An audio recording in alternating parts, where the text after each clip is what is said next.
A maconha vem sendo consumida ao redor do mundo por milhares de anos. Mas só recentemente começamos a entender, de maneira científica, como ela pode impactar as pessoas. No vídeo de hoje, falaremos um pouco sobre os seus possíveis efeitos na cognição e no cérebro.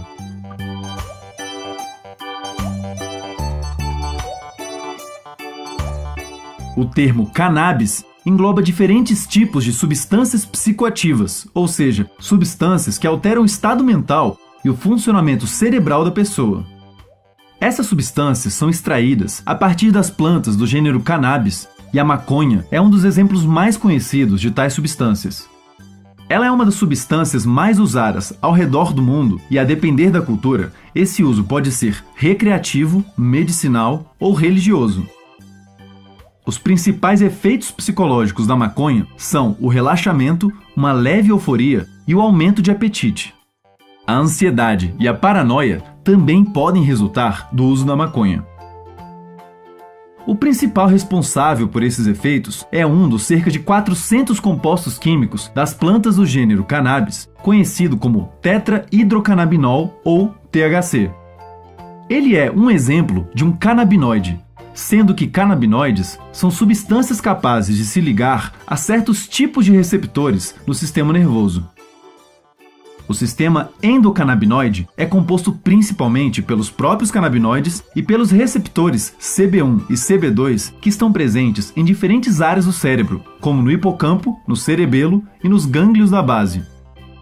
Esse sistema é responsável por regular várias coisas, como o humor, o apetite, a memória, a coordenação motora e a sensação de dor.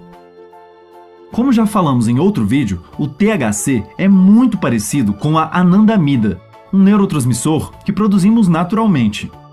Quando alguém consome maconha, o THC ativa receptores CB1 do sistema endocannabinoide e isso interfere de diferentes formas com o funcionamento normal do sistema, além de estimular a liberação de dopamina no cérebro. Um mito sobre a maconha é o de que ela não é viciante. Na verdade, ela é sim viciante, especialmente entre usuários de longo prazo e que começaram a usá-la na infância ou adolescência. Usuários de longo prazo possuem uma chance de 9% de desenvolverem dependência. Já pessoas que iniciaram o consumo durante a adolescência possuem de 2 a 4 vezes mais chances de desenvolverem sintomas de dependência do que pessoas que começaram a consumir só na fase adulta. Como qualquer vício, a pessoa poderá viver prejuízos afetivos, sociais e profissionais na sua vida em decorrência disso. Várias pesquisas indicam que, sob certas condições, a maconha pode se relacionar com diferentes prejuízos neurais e cognitivos. Esses prejuízos são especialmente prováveis de ocorrerem e serem duradouros se a pessoa começa a consumir maconha desde a infância ou adolescência, se o consumo for regular e excessivo. O uso abusivo de maconha pode estar relacionado a uma redução do volume cerebral de até 24% e a uma redução da conectividade neural de áreas cerebrais como o pré-cúneo, o hipocampo e partes do córtex pré-frontal. Isso prejudica as capacidades de alerta, memória e autocontrole da pessoa. O consumo de maconha também aumenta as chances da pessoa vivenciar um episódio psicótico, principalmente quando ela possui uma predisposição genética para isso. No caso de pessoas que já tiveram um episódio psicótico, a maconha aumenta as chances de ocorrerem novos episódios, de hospitalização e da severidade dos sintomas psicóticos. Um episódio psicótico é uma experiência na qual a capacidade da pessoa de julgar a realidade se torna muito prejudicada. Ela pode vivenciar sintomas psicóticos, como alucinações, por exemplo, e a partir daí desenvolver a esquizofrenia. Vale ressaltar que a maior parte das pessoas que consumir maconha não vivenciará sintomas psicóticos e muito menos desenvolverá esquizofrenia. Todos esses prejuízos estão relacionados principalmente ao THC.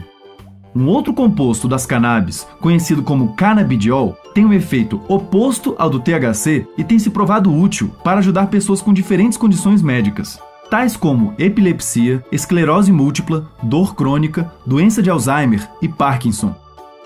O cannabidiol não induz as pessoas aos efeitos psicológicos típicos da maconha. O seu uso medicinal tem sido cada vez mais explorado, já que, além de contribuir para a melhora de pacientes com várias condições, é de baixo custo, não envolve efeitos colaterais indesejáveis ou risco considerável de overdose. O canabidiol tem se mostrado muito útil com pacientes com câncer, por exemplo, já que ele tende a diminuir a náusea e os vômitos envolvidos na quimioterapia, além de aumentar o baixo apetite que essas pessoas tendem a vivenciar. Esse tipo de uso medicinal já é legalizado em países como a Holanda, o Canadá, a Finlândia, a Espanha e vários estados dos Estados Unidos.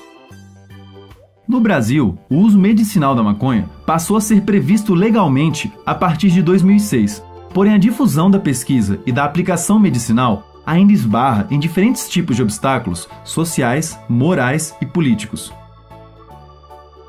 A concentração de THC na maconha parece ter aumentado de cerca de 3 para 12% nos últimos 30 anos, o que pode tornar mais preocupantes os efeitos da maconha na população.